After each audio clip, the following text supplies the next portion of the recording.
In my previous videos, I was able to explore formlessness and love, and now I think I'm kind of able to connect those ideas, and I can kind of see love as something that you can be form or formless in. And to explain that, I think the form of love you would see as, for example, liking someone or being in love with someone because you like the way that their eyes look, or you like the way that they walk, you like physical characteristics about them. You think that they're beautiful or handsome or pretty or whatever. And this is an idea I got from Plato in his ladder of forms, which is kind of different than my idea of forms and formlessness, where his ladder of forms is that could be at the bottom, and then as you climb up the ladder, you get to a more divine or whatever, more important kind of form of love, which is detached from physical aspects. And you can kind of see that if I were to describe formless love, then it would be more of a deeper sense of love, which you probably know as desiring someone or loving someone because of their character traits or behaviors or their emotions or the way that they think, which are more formless things to desire in someone rather than physical appearance. And I think that the strongest love is formless, and the strongest emotions are formless, and emotions are formless. And I think this can be described in multiple different words, different ways, words that are kind of describing things that are formless, like the sublime or something mysterious, the universal secrets, and all of these things are formless. And since I've only thought about these ideas and I've only explained them in a surface level, it's beyond me to explain anything formless.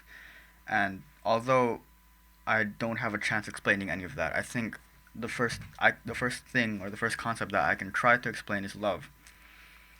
This video is called "Love Has Always Been Answered" because I think that we channel emotions from the universe, and since the universe always gives you love, and you just have to find it, you just have to recognize it, you can choose to channel love back into the universe. Whereas you might unconsciously be channeling ill emotions, like you might be channeling hate back into the universe, back into people, back into your surroundings. And I think when you realize that you can channel love and you can exude love and express love continually, perpetually, then you can kind of see the chain of love, how the universe and things give you love, your surroundings give you love, and you channel it back outwards, you give it back, rather than keeping it to yourself, rather than channeling bad emotions or uh, low vibrational emotions, whatever they want to call it, right? And I read a quote a long time ago. It said something like, "Live with an open heart, no matter how much hurts," something like that. That kind of sentiment.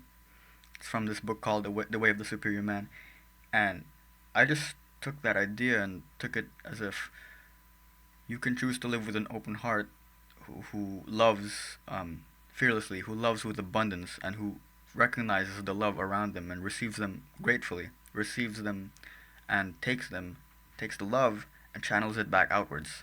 No matter what circumstance or no matter what situation, how much pain there is, you always have love to give, and the world is always channeling love around. Love literally makes the world go round, and I'm talking about love in the formless sense, not just romance or attraction or desire, but love as in the universal idea, the formless idea of love, which I can't even begin to explain. But you probably know what that is. You probably get what I mean. Love as the deepest sense of the word love, how it's something that you can express, that you have an aura to you if you're channeling love, or if you're channeling hatred or disdain or regret or something like that. There are certain emotions where I think no, you can channel any emotion, you can feel any emotion, and when you feel an emotion so deeply, you can kind of express it, or people can notice it in you. Like if you're sad, people notice that you're sad. There's an aura around you if you're expressing love, and this is a very abstract idea that it really doesn't make any sense. But I think I can also see that as a foundation, as in love. If you put love first always, then like you can't always go wrong. I think um, the way that people act and the way that people think is grounded in the formless emotions that they channel, or the formless thoughts or feelings that they embody. And you can choose to embody love. And if you embody love rather than embodying hate or ill emotions, then that affects your actions, it affects your thoughts, it affects the words that you say. So love is always the beginning. And I'm just saying this now because the idea came to me that you can choose to channel love to the universe. And living with an open heart, I reminded myself of that quote, and it made me think about, am I really channeling that? And am I really expressing love the way that I do? Am I living with an open heart, or is my heart bound up in chains, restricted, scared to love, or am I loving fearlessly? Am I loving in abundance? And I think I want to leave with that thought that you should be conscious about how love enters your life and how you give love, how you express love. And I think you need to live with an open heart. And I think when you do that, your life feels like it's more in harmony and life is just better in general. And you're closer to the formless. You're closer to the universal idea of love or whatever, if that even matters to you, right? I think that's just the idea that I wanted to talk about today. And yeah, I'll see you in the next video.